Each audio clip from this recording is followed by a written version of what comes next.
मित्रांनो, आर.टी प्रवेश प्रक्रियेविषयी शिक्षण विभागाचे एक आवाहन करण्यात आलेलं आहे।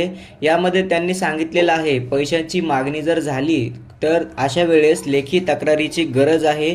सविस्तर काय बातमी आहे आपण व्हिडिओमध्ये पुढे जाणून घेऊया। त्यापूर्वी तुम्ही चॅनलवरती पहिल्यांदा असाल तर चॅनलला सबस्क्राईब करून ठेवा, जेणेकरून तुम्हाला असेच व्हिडिओज आणि अपडेट भेटत राहतील।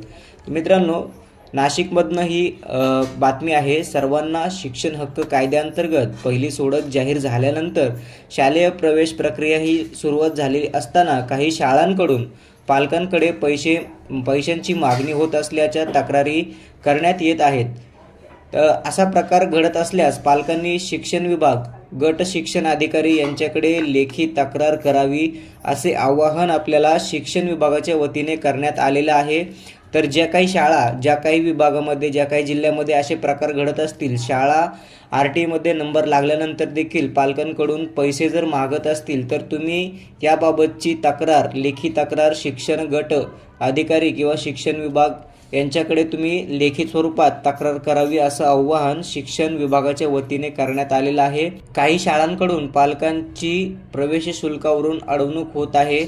एका विद्यार्थ्याच्या यादीनुसार प्रवेश निश्चित झाल्यावर संबंधित शाळेत पालक प्रवेशासाठी गेले असता त्यांना शाळेचे शुल्क 22,000 रुपये असल्याचे सांगण्यात आले।